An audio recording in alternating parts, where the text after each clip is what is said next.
우리를 사랑하시는 아버지 하나님, 담없는 은혜로 우리 각자의 삶 가운데 역사하여 주시옵소서.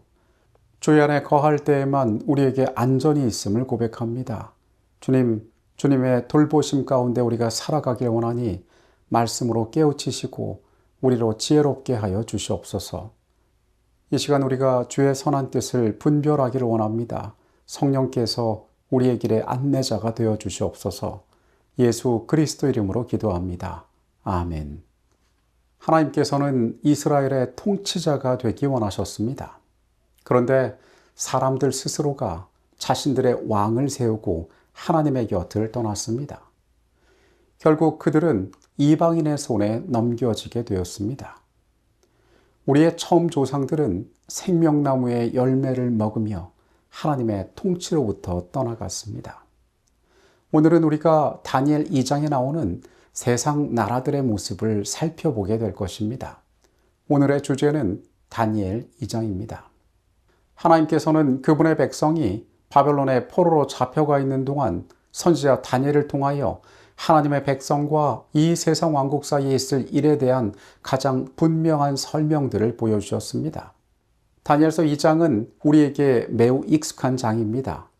느부갓네살 왕이 이상 중에 본 각기 다른 금속으로 된 이 신상은 세상 나라의 역사가 어떻게 흘러갈 것인지, 나라들이 어떻게 흥망을 겪을 것인지를 보여줍니다.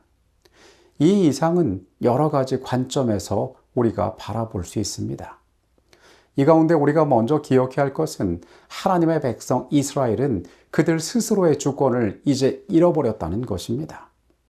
그들은 스스로가 하나님에게서 떠나기로 결정하였고 그들의 선택에 따른 결과를 거둘 것이었습니다.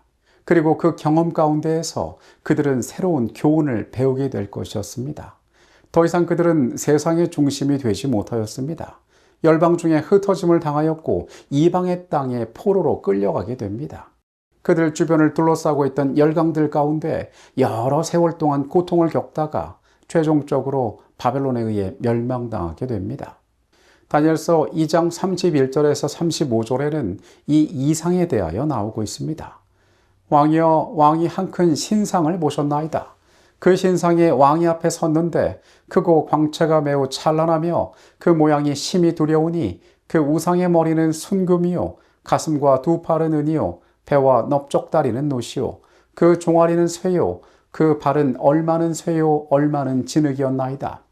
또 왕이 보신즉 손대지 아니한 돌이 나와서 신상의 쇠와 진흙의 발을 쳐서 부서뜨리매 그때에 쇠와 진흙과 놋과 은과 금이 다 부서져 여름 타작마당에 겨같이 되어 바람에 불려간 곳이 없었고 우상을 친 돌은 태산을 이루어 온 세계에 가득하였나이다. 1900년에 개최된 파리 박람회는 새로운 세기를 맞는 사람들의 인류의 진보에 대한 확신으로 가득 찼습니다. 우리가 마주할 새로운 100년, 이 미래에는 좋은 일들만 벌어질 것이라는 낙관주의가 그 가운데 넘쳐 흐르고 있었습니다. 이때 등장한 역사를 바꿀 만한 발명품들이 있었습니다. 먼저 당시 증기기관이 주를 이루던 시대에 디젤 엔진이 세상의 모습을 드러내었습니다. 이 박람회에선 또한 무선통신이 시연되었습니다. 머지않아 통신의 혁명을 통하여 세계가 매우 가깝게 연결될 것을 기대하였습니다. 또한 이 기간 동안 파리 지하철이 개통되었는데 사람들은 그들이 꿈꾸던 미래의 문턱에 와 있음을 실감하였습니다. 물질적 풍요는 빈곤의 문제를 해결할 것이었고 의술의 발달은 질병을 해결하고 수명을 연장시킬 것이었습니다. 더 중요한 것은 사상과 도덕의 발전이었습니다. 그들은 사람들의 이성을 신뢰했습니다. 그래서 이 인류 공동체는 과거 역사에 행했던 여러 가지 야만스러운 행동들을 극복하고 우리는 평화롭게 더 아름답게 행복한 삶을 공존하게 될 것이라고 믿어 의심치 않았습니다. 그런데 이런 기대는 결코 오래가지 못했습니다. 얼마 전 발발한 1차 세계대전은 인류의 이런 기대를 순식간에 무너뜨려 버렸습니다.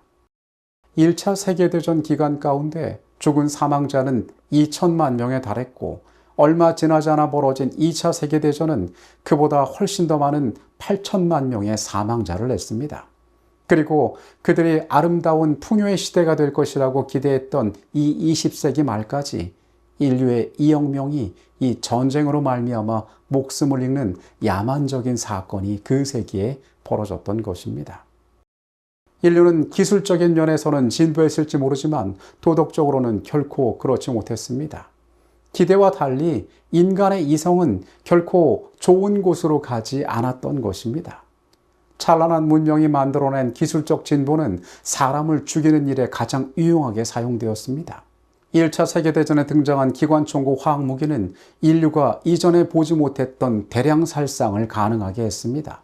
2차 세계대전 때에는 심지어 핵무기까지 등장하면서 이렇게 가다가는 인류 스스로 자멸할 수 있다는 공포심마저 갖게 했습니다. 마르틴 루터 킹 목사는 우리는 유도미사일을 만들었지만 사람을 옳은 길로 유도하지 못했다라고 이야기했습니다. 인류가 얼마나 어리석은 길을 걸어가고 있는지를 너무도 잘 표현한 말입니다. 파리 박람회에 참석했던 사람들의 낙관적인 기대와는 달리 이 세상은 거대한 무덤과 절망의 땅으로 변해버렸습니다. 다니엘서 2장에 등장하는 신상은 각기 다른 금속으로 구성되어 있습니다. 우리는 이 각기 다른 금속으로 된 것들이 다른 나라들임을 알고 있습니다.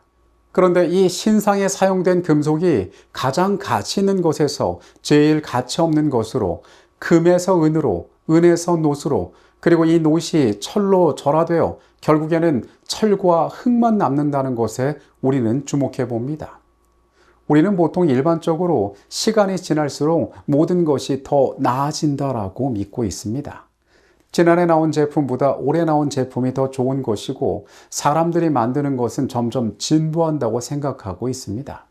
그렇게 인류는 스스로 진보하고 있다고 믿지만 성경의 기록은 그렇게 이야기하지 않고 있는 것입니다. 하나님의 말씀은 이 다니엘서 2장을 통해서 세상이 어떻게 흘러갈지에 대해서 정확히 예언하고 있습니다. 19세기의 많은 사상가들은 인류가 생물학적, 사회적으로 진화하고 있음을 주장하였습니다. 그래서 점점 더 나은 세상이 될 것이라고 그들은 이야기했습니다. 어떤 면에서 인간의 삶은 분명 개선된 것처럼 보입니다. 그러나 어느 누가 지금처럼 통치되어지고 다스려지는 이 지구의 미래를 평화와 안전 번영으로 가득할 것이라고 내다볼 수 있겠습니까? 분명 물질적인 면에서 개선된 것은 맞지만은 이 세상은 점점 더 혼란스러워지고 위험해지고 있음을 우리는 부인할 수가 없습니다. 편리한 세상이 되었지만 이전에 없었던 수많은 문제들이 생겨났으며 그것들은 여전히 해결되지 않고 있습니다. 세상은 더 혼돈스러운 세상 속으로 흘러가고 있는 것을 부인할 수 없는 것입니다. 인간 역사의 기록을 보면 모든 민족들의 발전과 모든 왕국들의 흥망은 마치 사람들의 의지나 용기에 좌우되는 듯이 보인다. 여러 가지 사건들의 생성은 그 대부분이 사람의 능력, 야심 혹은 변덕에 의하여 결정되는 듯이 보인다.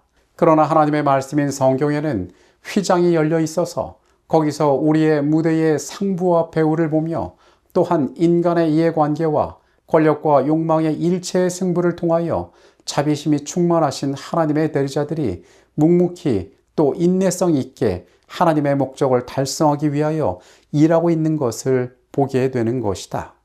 새로운 20세기를 맞이하며 그들의 미래에 대해 인류는 낙관했습니다. 그러나 인간의 기심 그리고 벌어진 전쟁과 무질서로 말미암아 이 모든 기대는 무너졌습니다. 하나님께서는 말씀을 통하여 미래의 인류가 얼마나 점점 더 나쁜 상황에 빠져들게 될 것인지를 우리에게 미리 보여주셨습니다.